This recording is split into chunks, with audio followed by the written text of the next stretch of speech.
Blake Lively, of course, will be testifying. I just think this is going to completely backfire. Blake Lively is preparing to speak out under oath. Girl, hold on to your wigs, because Blake Lively just went from red carpet royalty to courtroom chaos in seconds. We're talking full-blown meltdown, and no, this isn't the set of some psychological thriller. This is Blake's real life, unraveling before our eyes. One moment, she was the golden girl of Hollywood. The next, she's being dragged to testify, like she's the star of her own scandalous trial. And the twist? She's playing both the victim and the villain. Oh, honey, this is messier than a Met Gala after party.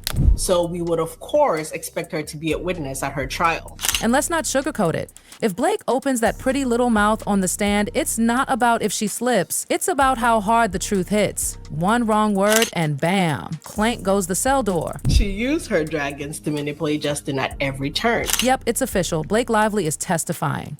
Not in a Netflix miniseries, not on some fictional set, but in real court, under real oath in real 2026. Pop your popcorn, besties, because this isn't just drama, it's history. Blake Lively's lawyer has spoken out exclusively to People and has let everyone know that Blake Lively, of course, will be testifying. Her lawyer, Michael Godley, swears she's ready. Full confidence, he claims, but honestly, he sounded more like the captain of a ship yelling, "We're not sinking," while it's already halfway underwater. Blake's lawyer, when asked if she would testify, said, "The ultimate moment for a plaintiff's story to be told is at trial." And girl, his quote to People magazine, "Of course she's going to testify," then again, and again. He dropped "of course" so many times, it sounded like a broken record. Like, babe, if you have to repeat it that much, who exactly are you trying to convince? We expect that will be the case here with Lively, so we would, of course, expect her to be a witness at her trial. Of course she's going to testify. And let's talk timing. That announcement dropped right after Blake gave an emotional, borderline Oscar-worthy speech at the Time Gala. She shared a story about her mother surviving a murder attempt before Blake was even born. Powerful? Maybe. Subtle? Oh, honey, not even a little. Andy, is this a good idea? Oh, no, oh, no, oh, no. Oh, no. I mean, look, there's a lot that's happening that just feels like they're trying to look confident. I still don't believe we're gonna make it to trial. People started connecting the dots real fast. That vulnerable moment, it wasn't just about family trauma, it screamed strategic, like setting the emotional tone right before her testimony news breaks. Babe, the internet wasn't buying that for a second. And the backlash? Brutal. Instead of sympathy, the internet came for her throat. She's spiraling, they said. This is PR, not bravery. No one was clapping. They were laughing because, let's be real, she didn't have a choice. She had to testify. Lively's legal team insists that their case will also rely on, in quotes, even her ride or die fans are stepping back. Like, are we watching legal strategy or a slow motion PR crash? This moment that was supposed to be empowering just turned into a documentary trailer nobody asked for. Evidence. Where? Yeah, it's coming. That's my biggest question, and that's the thing that I'm waiting on, right? Like, I've been dragged for it here and back, but I am trying to keep an open mind. But here's the kicker. After all this drama, sis still hasn't dropped one legit piece of evidence. No screenshots, no emails, no statements, nothing. Just smoke, mirrors, and dramatic monologues. And we expect and hope that in Discovery, we'll have the opportunity to really focus on what we believe to be the core part of the case, which is that this retaliation campaign was launched against Ms. Lively for her raising concerns about SH. Not a single crumb. Sony, silent. Producers, MIA. Affidavits, non-existent. Her team's been promising receipts for months, but all we've seen is an empty designer handbag. So in a statement to People, Baldoni's attorney, Brian Friedman, pushed back on the claims and accused Lively of attempting to deflect from the facts of the case. And he said, although obviously uncomfortable for the Lively parties, the truth is not a distraction. The truth has been clearly shown through unedited receipts, documents, and real-life footage. More to come, Friedman says. Social media is having a field day.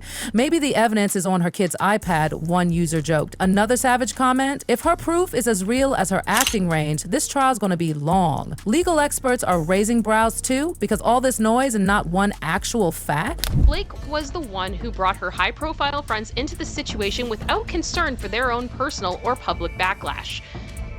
As the truth shows, she used her dragons to manipulate Justin at every turn. Let's rewind a sec. This whole thing started as a sexual harassment case, right? That was the headline. But now, her lawyers did a pivot pirouette. It's all about retaliation now. Not what happened, but how they reacted when she spoke up. From I was harmed to they were mean to me. That's legally weak. Baldoni's lawyer said, let's live stream your testimony in front of Madison Square Garden. And that's what he said. And her lawyer straight up said it. The case is now about the retaliation campaign, not the incident, just the aftermath. Like suing someone for ignoring your email instead of the reason you emailed. Girl, what are we doing? But now we've got the real stories coming in. Blake Lively's lawyer speaks out in first interview, reveals actress will testify in Justin Baldoni trial. So, if there's no proof of the actual harassment, what are we even doing in court? Vibe?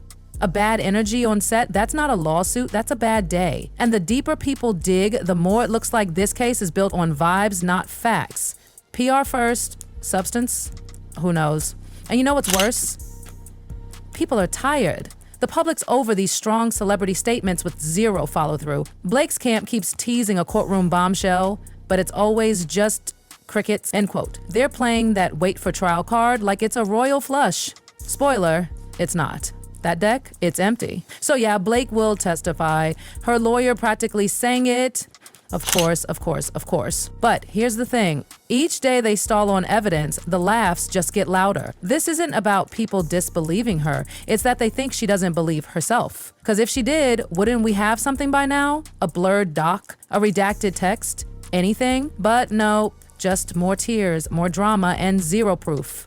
And honey, once she hits that stand, no more filters. No PR script, no glam team, just Blake, a mic, and some serious cross-examination. And if she brings the same recycled magazine quotes and vague trauma speeches, that courtroom won't just see a meltdown, it'll see a career implosion. Oh, and just when you thought this mess couldn't get any more chaotic, enter Ryan Reynolds, which tells the public everything. This is now a game of legal chicken, and Friedman, he ain't flinching.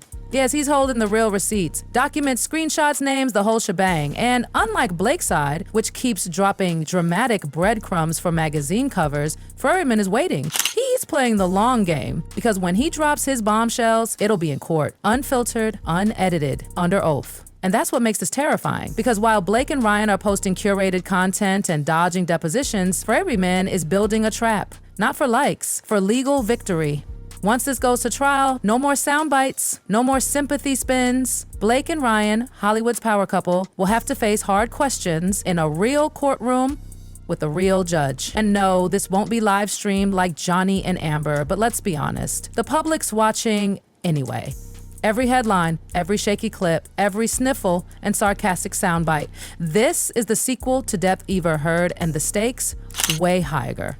Reputation, sure, but also corporate liability, possibly career-ending fallout. And right now, it's very clear who's holding the match.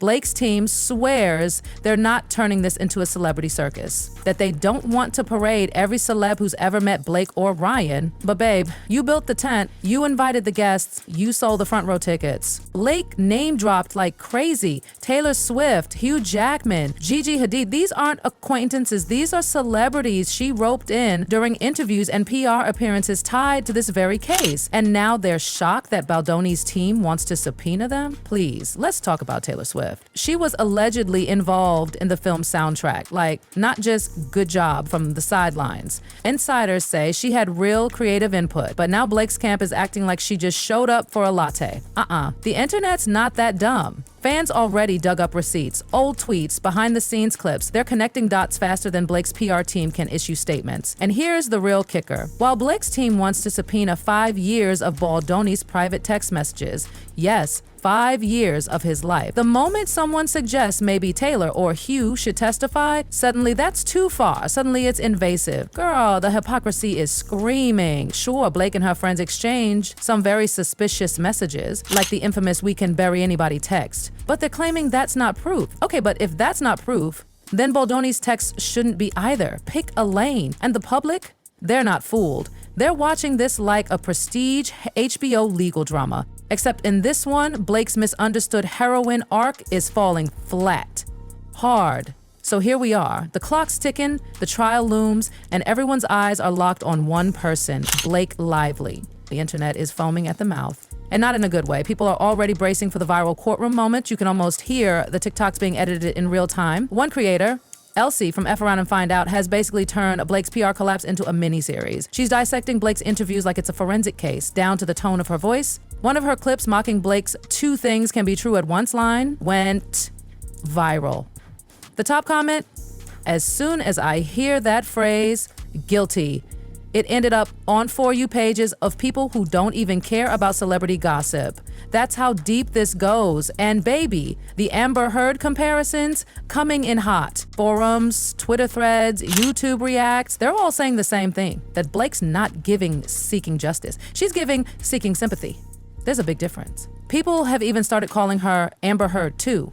Like, to the point that if you set up a Google alert for that name combo, your phone would never stop buzzing. Manipulative, calculated, unprepared. That's the vibe the internet is getting. And it's not just speculation, it's what we're seeing. Because according to people close to the case, Blake's deposition was already a mess. And we're not just talking a few tears. We're talking full-on breakdowns, dodging questions, over-explaining, melting down without cameras, without a jury, without the world watching. Now imagine that same energy, but in front of a federal courtroom, with a judge, with cross-examination, with millions of people ready to give every stammer and awkward silence. And now the big question, what if she pleads the fifth? Yes, in civil cases, that's allowed. But don't get it twisted. Courtroom optics matter. Steve, she sits on that stand and refuses to answer basic questions. The public won't say, wow, she's playing smart legal chess. They'll say, she's hiding something. Because this trial isn't just happening in court. It's happening on the timeline, in comment sections, on TikTok loops, and people aren't rooting for her. They're waiting for her to crumble. No sympathy left. That tank ran dry months ago. What was once poor Blake has turned into, when's the downfall happening? And let's not forget, her legal team promised she won't be the only one to take the stand. So who else is gonna risk their rep for this mess?